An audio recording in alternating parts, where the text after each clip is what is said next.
Hello students, welcome to lesson 3.29, Professional Business Skills. The topic for this lesson is disadvantages and concerns in usage of big data. നമ്മൾ കഴിഞ്ഞ ക്ലാസ്സിൽ big ഡേറ്റയുടെ advantages നമ്മൾ മനസ്സിലാക്കുകയുണ്ടായി. പല രീതിയിലും നമുക്ക് ബിഗ് ഡേറ്റ യൂസ്ഫുൾ ആണെന്ന് മനസ്സിലാക്കി. അപ്പോൾ അഡ്വാൻറ്റേജസ് മനസ്സിലാക്കിയ കൂട്ടത്തിൽ ബിഗ് ഡേറ്റയുമായി ബന്ധപ്പെട്ട് ചില ഡിസഡ്വാൻറ്റേജസും ചില കൺസേൺസും ചില കാര്യങ്ങളിൽ നമുക്ക് ചില ആശങ്കകൾ അതിലുണ്ട്. ബിഗ് ഡേറ്റയുടെ കളക്ഷൻ, ബിഗ് ഡേറ്റയുടെ യൂസേജുമായി ബന്ധപ്പെട്ട് ബിഗ് ഡേറ്റയുടെ ചില മികവ് കുറവുകൾ അല്ലെങ്കിൽ ചില പ്രശ്നങ്ങൾ നമുക്ക് ഈ ക്ലാസ്സിൽ നമുക്ക് മനസ്സിലാക്കാൻ ശ്രമിക്കാം. ഇതിൽ ആദ്യത്തേതാണ് ബിഗ് ഡേറ്റ ഡിസഡ്വാൻറ്റേജ്. നമുക്ക് ആദ്യം നോക്കാം. ആദ്യത്തേത് ബിഗ് ഡേറ്റയുടെ പ്രധാനപ്പെട്ട ഡിസഡ്വാൻറ്റേജ് എന്ന് പറഞ്ഞു കഴിഞ്ഞാൽ ആ പേരിൽ നിന്ന് നമുക്ക് മനസ്സിലാക്കാം. ബിഗ് ഡേറ്റ എന്ന് പറയുന്നത് എക്സ്പെൻസീവ് അഫെയറാണ്. ബിഗ് ഡേറ്റയുടെ കളക്ഷനും സ്റ്റോറേജും ക്ലീനിങ്ങും അനാലിസിസും പ്രസന്റേഷനും എല്ലാം എക്സ്ട്രീംലി എക്സ്പെൻസീവ് ആയിട്ടുള്ള ഒരു സംഭവമായി മാറുന്നു. കാരണം ഷിയർ വോളിയം ഓഫ് ഡേറ്റ, അതുപോലെ പല ഫോർമാറ്റിൽ വരുന്ന ഡേറ്റ നമുക്ക് ഒരേ ഫോർമാറ്റിലേക്ക് നമ്മൾ ഇന്റഗ്രേറ്റ് ചെയ്തെടുക്കുക, ഇതെല്ലാം എക്സ്ട്രീംലി ടൈം കൺസ്യൂമിങ്. അതിനുവേണ്ട സോഫ്റ്റ്വെയർ ഭയങ്കര കോസ്റ്റ്ലി. സ്റ്റോറേജിന് വേണ്ട സിസ്റ്റംസ്, ഹൈ കപ്പാസിറ്റി സിസ്റ്റംസ് നമുക്ക് വേണം. ഇതെല്ലാം കൊണ്ട് ബിഗ് ഡേറ്റ എന്ന് പറയുന്നത് വളരെ ചെലവ് കുറഞ്ഞ ഒരു ഏർപ്പാടായിട്ട് നമുക്ക് കണക്കാക്കാൻ സാധിക്കില്ല. മറിച്ച് ബിഗ് ഡേറ്റ എന്ന് പറയുന്നത് എക്സ്ട്രീംലി കോസ്റ്റ്ലി ആയിട്ടുള്ള ഒരു സംഗതിയാണ്. രണ്ടാമത്തേത് ബിഗ് ഡേറ്റയുടെ സ്വഭാവം. By nature big data unstructured ആണ്. നമുക്കറിയാം അല്ലേ, സോഷ്യൽ മീഡിയയിൽ നമ്മൾ എത്ര തവണ ഡിസ്കസ് ചെയ്തു. സോഷ്യൽ മീഡിയയിൽ വരുന്ന ഡേറ്റയ്ക്ക് പല ഫോർമാറ്റ്, പല രൂപങ്ങളാണ്. ഓരോന്നിലും വ്യത്യസ്തമായ രീതിയിലാണ്. വെറുതെ ടെക്സ്റ്റ് ആയിരിക്കുന്നു, അല്ലെങ്കിൽ ഇമെയിലിലൂടെ വെറും ടെക്സ്റ്റ് വരുന്നു, അതുകൂടാതെ അതിനോട് JPEG അറ്റാച്ച് ചെയ്യപ്പെടുന്നു, വാട്സാപ്പിൽ നിങ്ങൾക്ക് വീഡിയോ വരുന്നു, ബ്ലോഗിൽ നിങ്ങൾ ഒരു സ്റ്റോറി എഴുതുന്നു. അപ്പോൾ പല രീതിയിലാണ് ബിഗ് ഡേറ്റ നമുക്ക് വരുന്നത്, പല ഫോർമാറ്റിലാണ് വരുന്നത്. ബൈ നേച്ചർ ബിഗ് ഡേറ്റ ഇതുകൊണ്ട് തന്നെ അൺസ്ട്രക്ചേർഡ് ആണ്. ഇന്ന ഫോർമാറ്റിൽ നിന്ന് വരുന്നതെന്ന് നമുക്ക് പറയാൻ സാധിക്കുന്നില്ല. മൾട്ടിപ്പിൾ സോഴ്സസിൽ നിന്ന് പല വെറൈറ്റി ഓഫ് ഫോംസിൽ ബിഗ് ഡേറ്റ വരുന്നു. ഇതുകൊണ്ട് ഇതിനെ ഇന്റഗ്രേറ്റ് ചെയ്തെടുക്കുക ബുദ്ധിമുട്ടാണ്. ഒരു സ്ട്രക്ചേർഡ് ഫോർമാറ്റിലാണ് വരുന്നതെന്നുണ്ടെങ്കിൽ നമ്മുടെ ജോലി അത്രയും എളുപ്പമായി. പക്ഷേ big data by nature unstructured ആണ്. മൂന്നാമത്തേത് കൺസേൺസ് ഓഫ് പ്രൈവസി വയലേഷൻ, സ്വകാര്യതയുടെ ലംഘനം. അല്ലേ, നമ്മൾ ചിന്തിച്ചു നോക്കുക, നമ്മളിപ്പോൾ ചെയ്യുന്ന ഓരോ പ്രവൃത്തിയും എത്ര കണ്ട് നമ്മൾ ഡിജിറ്റലി നമ്മൾ ചുറ്റപ്പെട്ടിരിക്കുന്നു എന്നുള്ളതാണ് നമ്മൾ മനസ്സിലാക്കേണ്ടത്. നമ്മളൊരു വാഹനം സ്റ്റാർട്ട് ചെയ്യുന്നത്, രാവിലെ എണീക്കുന്ന ടൈമിൽ നമ്മുടെ മൊബൈലിൽ അലാറം സെറ്റ് ചെയ്ത് നമ്മൾ സ്വിച്ച് ഓഫ് ചെയ്യുന്ന സമയം മുതൽ പിന്നീട് അങ്ങോട്ട് നമ്മൾ ചെയ്യുന്ന ഓരോ പ്രവൃത്തി, നിങ്ങളുടെ കയ്യിൽ ഒരു സ്മാർട്ട് വാച്ച്, ഒരു സ്മാർട്ട് ഫിറ്റ്നസ് ബാൻഡോ ഒക്കെ ഉണ്ടെങ്കിൽ കംപ്ലീറ്റ് ഡേറ്റ ട്രാക്ക് ചെയ്തുകൊണ്ടിരിക്കുകയാണ്. അതിനുശേഷം നിങ്ങൾ ഏത് സമയത്ത് നിങ്ങളുടെ വാഹനം സ്റ്റാർട്ട് ചെയ്യുന്നു, നിങ്ങൾ എവിടെ പോകുന്നു, നിങ്ങളുടെ GPS നിങ്ങൾക്ക് ട്രാക്ക് ചെയ്യാൻ നിങ്ങൾ എവിടെ പോകുന്നു എന്നുള്ളൂ. നിങ്ങളുടെ വാഹനം സ്റ്റാർട്ട് ചെയ്യുന്ന ടൈം ആ വാഹനത്തിന്റെ സെൻസറുകളിലെല്ലാം റെക്കോർഡ് ചെയ്യപ്പെടുന്നുണ്ട്. നിങ്ങളുടെ സർവീസ് സ്റ്റേഷനിൽ മോഡേൺ കാർസിന് കൃത്യം അറിയാൻ പറ്റും. നിങ്ങളുടെ ഇമെയിൽ ഐഡിയുമായിട്ട് നിങ്ങളുടെ വാഹനത്തിന്റെ രജിസ്ട്രേഷൻ നമ്പർ കണക്ട് ചെയ്തിട്ടുണ്ടെങ്കിൽ, നിങ്ങളുടെ എഞ്ചിൻ നമ്പർ കണക്ട് ചെയ്തിട്ടുണ്ടെങ്കിൽ, നിങ്ങളുടെ ആവറേജ് റണ്ണിങ് കിലോമീറ്റർ എത്രയാണ്, നിങ്ങളുടെ ഡെയിലി റണ്ണിങ് പാറ്റേൺ എത്രയാണെന്നുള്ളത് ആ സർവീസ് സെന്ററിന്റെ കാർ മാനുഫാക്ചർക്ക് അറിയാൻ സാധിക്കുന്നുണ്ട്. നിങ്ങളുടെ ഓഫീസിൽ ചെല്ലുകയാണെങ്കിൽ, കോളേജിൽ ചെല്ലുകയാണെങ്കിൽ, നിങ്ങൾ അവിടെ അറ്റൻഡൻസ് പഞ്ച് ചെയ്യുന്ന സമയം, ലോഗിൻ ചെയ്യുന്ന സമയം അറിയാം. ഏത് സമയത്ത് നിങ്ങൾ ഭക്ഷണം കഴിക്കാൻ പോകുന്നു എന്നുള്ളത് നിങ്ങളുടെ GPS നിന്ന്, നിങ്ങളുടെ ബോഡിയിൽ ഭക്ഷണം കഴിക്കുമ്പോൾ ഉണ്ടാകുന്ന വ്യത്യാസത്തിൽ നിന്ന് നിങ്ങൾക്ക് മനസ്സിലാക്കാൻ സാധിക്കും. നിങ്ങൾ ഒരു ഫിറ്റ്നസ് ബാൻഡ് ഉപയോഗിക്കുന്നുണ്ടല്ലോ, ഒരു സ്മാർട്ട് വാച്ച് ഉപയോഗിക്കുന്നുണ്ടല്ലോ, നിങ്ങളുടെ ഫിസിക്കൽ ഡേറ്റ കംപ്ലീറ്റ് ആയിട്ട് റെക്കോർഡ് ചെയ്ത് വരും. നിങ്ങൾ എപ്പോൾ ഉറങ്ങാൻ പോകുന്നു, നിങ്ങളുടെ ശരീരത്തിൽ ഷുഗറിന്റെ കാലറിയുടെ കൺസംഷൻ കൂടുന്നത് എപ്പോൾ, ഇഷ്ടം പോലെ ഡേറ്റ ആണ് വരുന്നത്. ഈ ഡേറ്റ മുഴുവൻ കിട്ടിക്കഴിഞ്ഞാൽ ഒരു വ്യക്തിയെക്കുറിച്ച് നമുക്ക് അറിയാത്തത് എന്താണ്, ഇയാൾ എപ്പോൾ മൂന്നാറിന് പോകുന്നു, GPS എന്നൊക്കെ അറിയാം. ഫേസ്ബുക്കിൽ പോസ്റ്റ് ചെയ്യും മൂന്നാറിന് ഫോട്ടോ, വീട്ടിൽ കള്ളൻ വരാൻ പറ്റിയ സമയം. അപ്പൊ ഇതാണ് നമ്മൾ പറയുന്നത് സ്വകാര്യതയുടെ ലംഘനം എന്നത്. പ്രൈവസി വയലേഷൻ എന്ന് പറയുന്നത് ബിഗ് ഡേറ്റയുടെ അനിവാര്യമായ ഒരു സംഗതിയായി തീരുന്നു. എത്ര നമ്മൾ വേണ്ടതെന്ന് വെച്ചാൽ നമ്മളെ കുറിച്ചുള്ള ഡേറ്റ ഇങ്ങനെ വന്നുകൊണ്ടിരിക്കും. എനിക്ക് ഒന്നും മറച്ചു വെക്കാനുള്ള അവസ്ഥ. നിങ്ങൾ ഏത് സൈറ്റുകളിൽ പോകുന്നു, നിങ്ങൾ ജോലി തേടി ഒരു കമ്പനിയിൽ ഇരിക്കുക, മറ്റൊരു കമ്പനിയിൽ ജോലി തേടുന്നുണ്ടെങ്കിൽ ഈസി ആയിട്ട് അത് അറിയാൻ സാധിക്കും. നിങ്ങളുടെ ഓരോ പ്രവൃത്തിയും ഒരു ഡിജിറ്റൽ ട്രാക്ക് മെയിൻറ്റെയിൻ ചെയ്യപ്പെടുന്നു, ഒരു ഡിജിറ്റൽ ഫുട് പ്രിന്റിലൂടെ മെയിൻറ്റെയിൻ ചെയ്യപ്പെടുന്നു. ഇത് ഒരു പ്രൈവസി വയലേഷന് പറ്റിയ ഒരു ഫീൽഡാണ്. നിങ്ങൾക്ക് സ്വകാര്യമായിട്ട് ഇപ്പോൾ ഒന്നുമില്ല. നിങ്ങൾ കംപ്ലീറ്റ് കാര്യങ്ങളും ഒരു രീതിയിലെങ്കിലും മറ്റൊരു രീതിയിൽ ഡേറ്റയായി പരിഗണിച്ച് പോകും. അപ്പോൾ ഇതാണ് പ്രൈവസി വയലേഷൻ എന്ന് പറയുന്നത്. അടുത്തത് concerns of social stratification. Strata എന്ന് പറഞ്ഞാൽ സെക്ഷൻസ്. അപ്പോൾ ബിഗ് ഡേറ്റ ഉപയോഗിച്ച് കഴിഞ്ഞു കഴിഞ്ഞാൽ ആളുകളെ പല തട്ടുകളായിട്ട് നമുക്ക് തിരിക്കാൻ സാധിക്കുന്നുണ്ട്. അല്ലേ, നമ്മൾ ചിന്തിച്ചു നോക്കുക. വലിയ ലെവൽ, വലിയ ബ്രാൻഡഡ് ഐറ്റംസ് വാങ്ങിക്കുന്ന ഒരു സെറ്റ് ആളുകൾ, അവരോട് കമ്പനികൾക്ക് കൂടുതൽ പ്രൊമോഷൻ ഓഫേഴ്സ്, കൂടുതൽ രീതിയിൽ അവരെ പ്ലേസ് ചെയ്യാൻ നിൽക്കുന്നു. അവരാകട്ടെ ഇത്തരം ഉൽപ്പന്നങ്ങൾ ഉപയോഗിച്ച് അതിന്റെ ഫോട്ടോസ് എടുക്കുന്നു, അത് കാണിച്ചു കൊടുക്കുന്നു, അത് ആളുകളെ പബ്ലിസൈസ് ചെയ്യുന്നു. എൻ്റെ പുതിയ വണ്ടി ഇതാ, എൻ്റെ പുതിയ കാർ ഇതാണ്, ഞാനിതാ ഒരു ടൂറിന് സേഷൽസിലേക്ക് പോയിരിക്കുന്നു, ഞാനിപ്പോൾ അമേരിക്കയിൽ ഡിസ്നിലാൻഡിലാണ്. അപ്പോൾ ഈ രീതിയിലൊക്കെ നോക്കിക്കഴിയുമ്പോൾ ഇത്തരം സൗകര്യങ്ങളുള്ളവർ സമൂഹത്തിൽ ഒരു ശ്രേണിയിലാണ്. അതാണ് സ്ട്രേറ്റ, സോഷ്യൽ സ്ട്രേറ്റയിലാണ് അവർ. അത്ര സൗകര്യമില്ലാത്തവർ മറ്റൊരു സ്ട്രേറ്റയിൽ, ഒട്ടും സൗകര്യമില്ലാത്തവർ, ഇതൊന്നും ഇല്ലാത്തവർ വേറൊരു സ്ട്രേറ്റയിൽ. അപ്പോൾ സമൂഹത്തെ പല തട്ടുകളായിട്ട് തിരിച്ച് സോഷ്യൽ മീഡിയ കളിക്കുന്നു. അപ്പോൾ മുകളിലത്തെ തട്ടിലെടുത്തിന് അമേരിക്കയിൽ പോകുന്നു, അവൻ എല്ലാ വർഷവും ടൂറിന് പോകുന്നത് കാണുമ്പോൾ ഇവിടെ ഇരിങ്ങാലക്കുടിയിൽ ഇരിക്കുന്ന എനിക്ക് വളരെ ബുദ്ധിമുട്ടുണ്ടാവുന്ന പ്രയാസം ഉണ്ടാവുന്നില്ല എന്ന് ചിന്തിച്ച് നോക്കണം. ഇതാണ് നമ്മൾ പറയുന്നത് സോഷ്യൽ സ്ട്രാറ്റിഫിക്കേഷൻ എന്ന് പറയുന്നത്. ആളുകളെ പല തട്ടുകളായിട്ട് തിരിക്കുന്നു, ആളുകൾക്ക് മാനസികമായി പ്രയാസം ഉണ്ടാവുക. ഇതാണ് സോഷ്യൽ സ്ട്രാറ്റിഫിക്കേഷൻ എന്ന് പറയുന്നത് ബിഗ് ഡാറ്റയുടെ മറ്റൊരു ബുദ്ധിമുട്ടായിട്ട് നമ്മൾ കാണപ്പെടുന്നത്. അടുത്തത് big data is useful with long run, not in the short run. വളരെ വാസ്തവമാണ്. നിങ്ങൾ ഒരു ഡാറ്റ പോയിന്റ് എടുക്കുമ്പോൾ നിങ്ങൾ ചിന്തിക്കുക, ഇപ്പോൾ ഒരു വ്യക്തി ഒരു കുഞ്ഞുടുപ്പ്, ബേബി ഡ്രസ്സസ് വാങ്ങിക്കുന്നു എന്ന് പറഞ്ഞാൽ അതിൻ്റെ അർത്ഥം അയാളുടെ ആയുഷ്കാലം മുഴുവൻ ബേബി ഡ്രസ്സസ് വാങ്ങിച്ചുകൊണ്ടിരിക്കുന്നു ഇല്ല. അയാൾക്കൊരു കുഞ്ഞുണ്ടായി, അതുകൊണ്ട് അയാൾ ബേബി ഡ്രസ്സ് വാങ്ങിക്കുന്നു.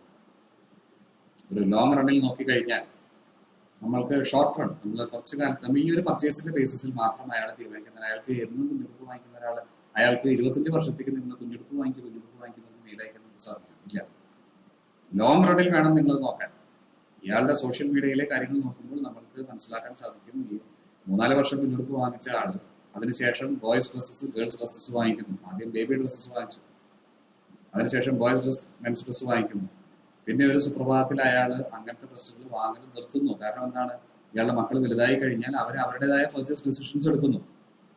ബൈക്ക് വാങ്ങിക്കുന്ന ഒരാൾ, 18-20 വയസ്സിൽ ഒരാൾ ബൈക്ക് വാങ്ങിക്കുന്നതിൽ ബൈക്കിനെ കുറിച്ച് സോഷ്യൽ മീഡിയയിൽ കൂടുതൽ അന്വേഷണം നടത്തുന്നു എന്ന് വെച്ചാൽ അയാളുടെ ജീവിതകാലം മുഴുവൻ അയാൾ ബൈക്ക് വാങ്ങിക്കുന്ന ഒരാളായിട്ട് നിങ്ങൾക്ക് അയാളെ കൂട്ടാൻ പറ്റുമോ? ഈ ഒറ്റ ഡിസിഷന്റെ ബേസിസിൽ വർഷത്തിൽ അയാൾ 4 തവണ നിങ്ങൾ നോക്കിയപ്പോൾ ബൈക്കിന്റെ ഡീറ്റെയിൽ എടുത്തിട്ടുണ്ട് 18-ാം വയസ്സിൽ എന്ന് വെച്ച് കഴിഞ്ഞാൽ നിങ്ങൾക്ക് തീരുമാനിക്കാൻ സാധിക്കും ആ ഒരു ഷോർട്ട് പീരീഡിൽ അയാളുടെ സോഷ്യൽ മീഡിയ ട്രാക്ക് ചെയ്ത് അയാളുടെ ജീവിതകാലം മുഴുവൻ ബൈക്ക് വാങ്ങിക്കുന്ന ആളാണ്? ഒരിക്കലും ഇല്ല. 18 വയസ്സിൽ അയാൾക്ക് ബൈക്കിനോടൊന്നും താല്പര്യം, 25-30 വയസ്സാകുമ്പോൾ അയാളുടെ താല്പര്യങ്ങൾ മാറുന്നു. കുടുംബമൊക്കെ ആയി കഴിയുമ്പോൾ കാറുകളോടായിരിക്കും താല്പര്യം വിചാരിക്കുക. 40-50 വയസ്സ് കഴിയുമ്പോൾ താല്പര്യമേ ഇല്ലാതാകുന്നു, കാരണം ഓടിക്കാനുള്ള കപ്പാസിറ്റി കുറയുന്നു. അപ്പൊ ബിഗ് ഡാറ്റ എന്ന് പറയുന്നത് നമ്മൾ എപ്പോഴും ഒരു ലോങ് റണ്ണിൽ വേണം നമ്മൾ കാണാൻ, ഷോർട്ട് റണ്ണിൽ മാത്രമായിട്ട് നോക്കിയിട്ട് കാര്യമില്ല. അത് കൺസ്യൂമേഴ്സിനെ ആയാലും നമ്മളുടെ മെഷീനറിയെ സംബന്ധിച്ചുള്ള ഡീറ്റെയിൽസ് ആയാലും എന്തിനെ കുറിച്ചായാലും ബിഗ് ഡാറ്റ യൂസ്ഫുൾ ആകണമെങ്കിൽ അത് ലോങ് റണ്ണിലുള്ള ഒരു കാര്യമായിട്ടായിരിക്കണം. ഷോർട്ട് റണ്ണിൽ എടുത്താൽ നിങ്ങൾക്ക് തെറ്റിദ്ധാരണകൾക്ക് ഇടവരുത്തും. ഞാനിപ്പോൾ പറഞ്ഞ പോലത്തെ ചെറിയ ചെറിയ എക്സാമ്പിൾസ് ആണ് ഇതെല്ലാം ലോങ് ടേമിലുള്ള കാര്യങ്ങളായിട്ട് നമ്മൾ മനസ്സിലാക്കിയെടുക്കേണ്ടതാണ്. ഒരു കമ്പനിയുടെ സെയിൽസിനെ കുറിച്ച് നമ്മൾ പെട്ടെന്ന് ഒരു വർഷത്തെ സെയിൽസ് കുറഞ്ഞു എന്ന് പറഞ്ഞ് നമ്മൾ സെയിൽസ്മാനെ ഫയർ ചെയ്ത് വിട്ട് കഴിഞ്ഞാൽ എത്ര കണ്ട് വാസ്തവമാണ്? അയാൾക്ക് ഈ വർഷം വർക്ക് ചെയ്യാൻ സാധിക്കാതിരുന്നു, പക്ഷേ അയാളുടെ വീട്ടിൽ പേഴ്സണൽ ട്രാജഡി ഉണ്ടായതുകൊണ്ടായിരിക്കാം. ഒരു വർഷത്തെ കാര്യം ഒരു ഷോർട്ട് പീരീഡായ ഒരു 1 ഇയറിലെ ഡേറ്റ വെച്ചിട്ട് അയാൾ അസസ് ചെയ്താൽ അത് കറക്റ്റ് ആയിട്ടുള്ള തീരുമാനത്തിലെത്താൻ നമുക്ക് സാധിച്ചിരിക്കില്ല.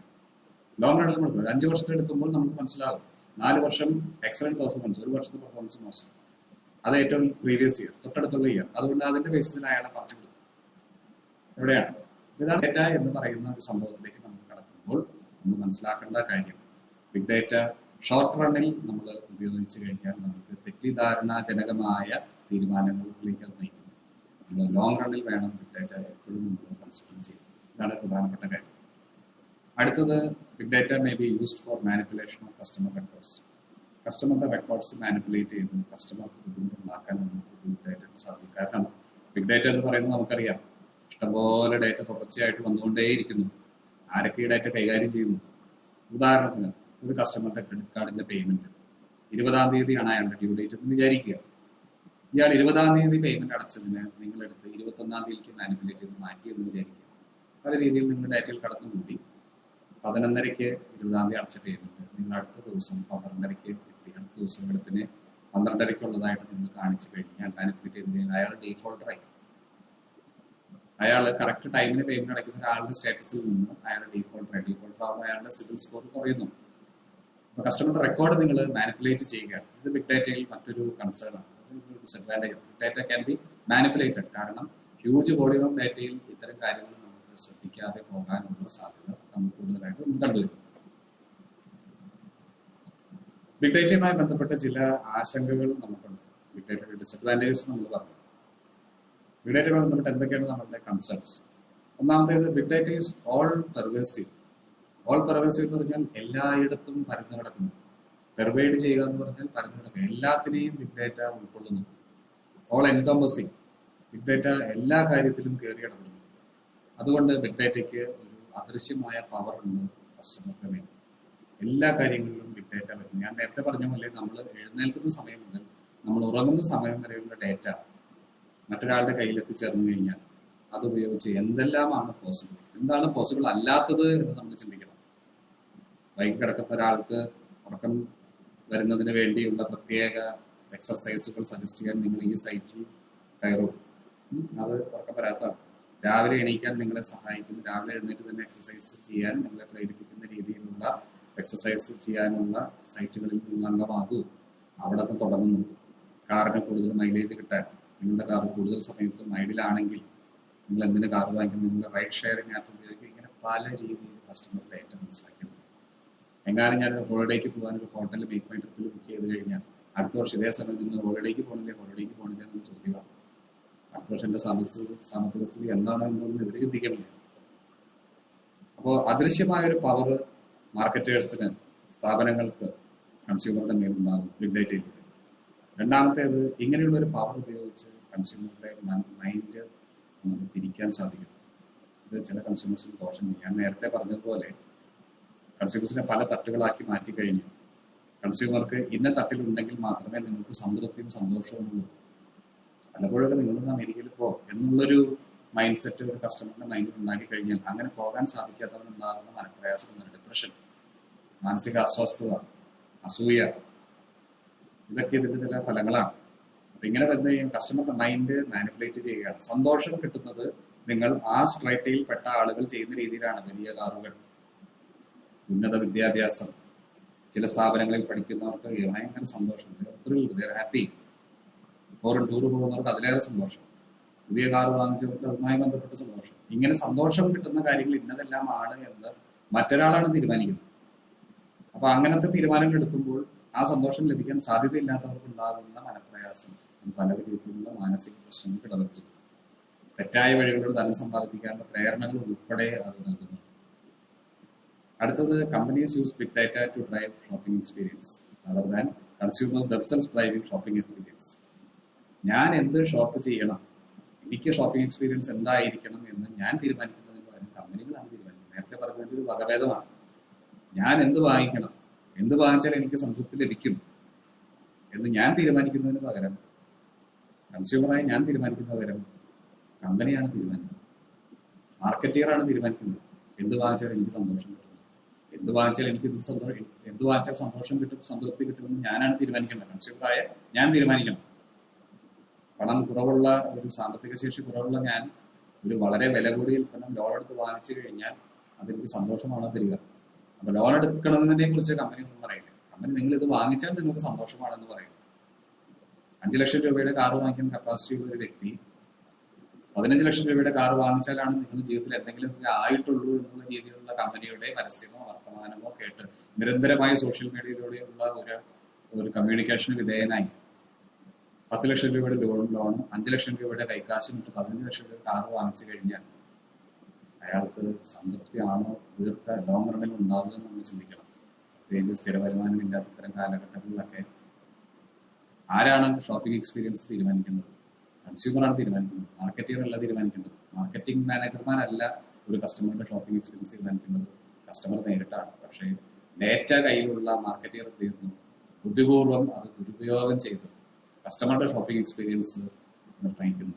ഇതുപോലെ ഉണ്ടാകുന്ന പ്രശ്നങ്ങളാണ്.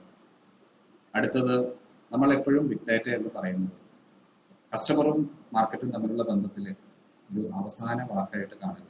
എനിക്ക് ബിഗ് ഡാറ്റയുടെ ഇഷ്ടംപോലെ ഇൻഫർമേഷൻ കിട്ടി, ഞാനത് ഉപയോഗിച്ച് പല രീതിയിൽ കമ്പനിക്ക് ലാഭം ഉണ്ടാക്കും എന്നുള്ള ഒരു അവസാന തീരുമാനമല്ല ബിഗ് ഡാറ്റ എന്ന് പറയുന്നത്. ബിഗ് ഡാറ്റ എന്ന് പറയുന്നത് ഒരു യാത്രയിൽ ഒരു ഭാഗം മാത്രമാണ്. എങ്ങനെ നമുക്ക് ബിഗ് ഡാറ്റ കസ്റ്റമർക്ക് ഉപകാരപ്രദമായ രീതിയിൽ ദീർഘകാല ബേസിസിൽ, ലോങ് ടേം ബേസിസിൽ നമുക്ക് ഉപയോഗിക്കാൻ സാധിക്കും എന്നാണ് മാർക്കറ്റേഴ്സ് ചിന്തിക്കേണ്ടത്. അല്ലാതെ എനിക്ക് ബിഗ് ഡാറ്റ ഇഷ്ടം പോലെ ഡാറ്റ ഇൻഫർമേഷൻ നിങ്ങളെ കുറിച്ച് തരുന്നത് ഞാൻ എനിക്ക് സൗകര്യം പോലെ ഉപയോഗിക്കും എന്നുള്ള ഒരു ഫൈനൽ ഡെവലപ്മെന്റ് ആയിട്ട് ബിഗ് ഡാറ്റയെ കാണുമ്പോൾ, ബിഗ് ഡാറ്റ എന്ന് പറയുന്നത് കൺസ്യൂമർക്ക് എന്താണ് ആവശ്യമെന്ന് മനസ്സിലാക്കി കൺസ്യൂമർക്ക് ദോഷം വരാത്ത രീതിയിൽ കൺസ്യൂമറും നമ്മളും തമ്മിലൊരു ദീർഘകാല ബന്ധത്തിന് ഉപകരിക്കുന്ന രീതിയിൽ നിരന്തരമായി മാറ്റങ്ങൾക്ക് വിധേയമാകുന്ന ഒരു പ്രക്രിയ പ്രോസസ്സ് എന്ന നിലയിൽ വേണം നമ്മൾ ബിഗ് ഡേറ്റയെ മനസ്സിലാക്കാൻ. ഇതാണ് ബിഗ് ഡേറ്റയെ കുറിച്ചുള്ള കൺസേൺസ് എന്ന് നമ്മൾ പറയുന്നത്. ബിഗ് ഡേറ്റയ്ക്ക് അതിൻ്റെതായ ഡിസഡ്വാൻറ്റേജസ് ഉണ്ട്, അതിൻ്റെതായ കൺസേൺസ്, ആശങ്കകളുണ്ട്. ഇത്തരം ആശങ്കകളും ഇത്തരം ഡിസഡ്വാൻറ്റേജസും നമ്മൾ പരിഗണിച്ച് വേണം നമ്മൾ ബിഗ് ഡേറ്റ ഉപയോഗിക്കാൻ. ഇതോടെ ബിഗ് ഡേറ്റയെ കുറിച്ചുള്ള നമ്മുടെ ഡിസ്കഷൻ ഏതാണ്ട് പൂർണ്ണമാവുകയാണ്. അടുത്ത ക്ലാസ്സിൽ നമ്മൾ ഡേറ്റ സയന്റിസ്റ്റ് എന്ന് പറയുന്ന പുതിയ ടോപ്പിക്കിലേക്ക് നമ്മൾ നീങ്ങുന്നു. ഡേറ്റ സയന്റിസ്റ്റിനെ കുറിച്ചുള്ള ഒരു ഇൻട്രൊഡക്ഷൻ, പിന്നെ ഡേറ്റ സയന്റിസ്റ്റിന്റെ റോൾ എന്താണ് എന്നതിനെ കുറിച്ച് 2 ലെസൺസ് ആണ് അടുത്തതായിട്ട് നമ്മൾ കാണുന്നത്. നമ്മൾ അത് ഡിസ്കസ് ചെയ്യാൻ വീണ്ടും കാണുന്നത് വരെ thank you and good bye.